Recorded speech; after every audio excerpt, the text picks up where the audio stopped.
Let's talk about some operational concepts in Nuke. Make sure you launched NukeX.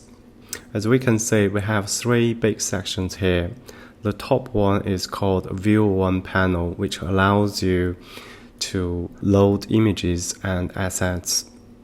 The right-hand side one, this section allows us to load parameters of nodes. The section down here is node graph section. We can use this section for building up nodes and scripts. During your operations in Nuke, the mouse positions are really important. The different positions can cause different results when you use hotkeys. For instance, if I bring in a default color bar node, press one key on your keyboard to load the image in the View 1 panel. My mouse cursor is currently in the View 1 panel. If I press the letter R, now you can say I'm currently in the red channel, G for green channel, B for blue channel, A for alpha. If I press A again, I can go back to RGB. However, if I move my mouse cursor in the node graph section and press the same letter R key, this will open the Read Files browser, which allows me to bring in external images and assets.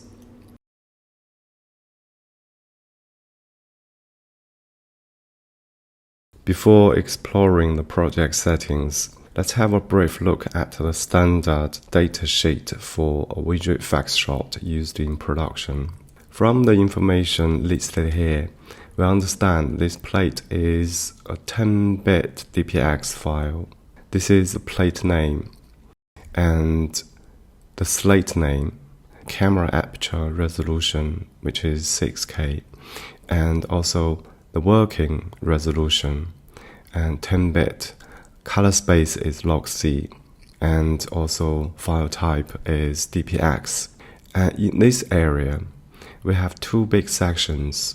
In production, the first frame for compositing starts from 1001. So as you can see, we have work handle and final cut. To bring up the project settings window, place your mouse cursor in the node graph area or in the properties area here, then press the S key.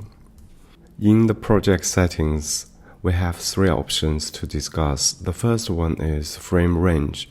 By default, Nuke starts at 1, ends at 100 frames. The default frame per second is 24, and full size format is set to 2K Super 35. Okay, let's bring in a plate and take a look at these three settings here. If I put my mouse cursor back to the node graph section, then press the letter R, reading a plate, highlight the plate, then click open to bring in the plate. Then with the plate still selected, then press 1 on your keyboard. On the timeline, we can say the timeline was 1, but now it's changed to 1001. Okay, now let's take a look at those project settings here. Press S key to go back to the project settings. Then we can say the frame range is updated to 1001 and 1192. The FPS matches the same frame per second of this plate. However, the film size format is still 2K Super 35, but from the plate here, we understand this is a full HD size format. So we need to manually change the full size format here from the drop-down menu. If I click here, from the drop-down menu, we can see Nuke has got a series of resolutions listed here. We just need to find HD 1080. Set up full size format to match with your background plate is really important. This resolution can affect your operations in compositing. For instance, if I press the letter O to bring in a roto node, I want to create a roto for this geometry. Let's say, for instance, If I switch to the alpha channel by pressing the letter A, we can clearly say this matched with my plates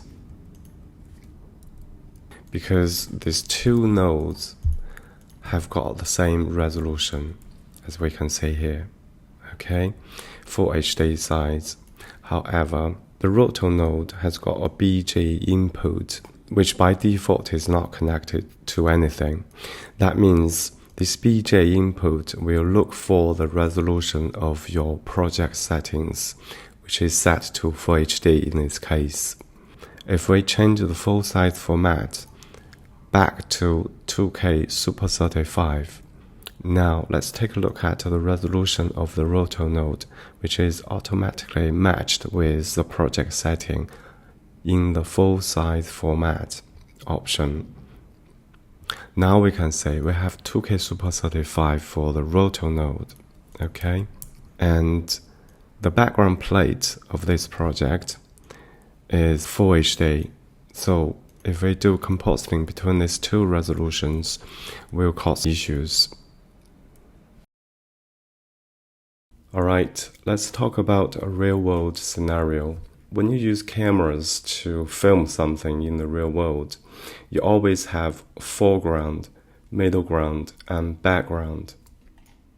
So this concept can be applied to Nuke script, as you can see from this comparison image.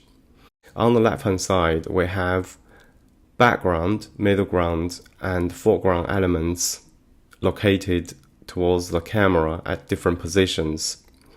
In Nuke scripts, background elements should be located at the top of your scripts, then gradually move down, then middle ground, then foreground.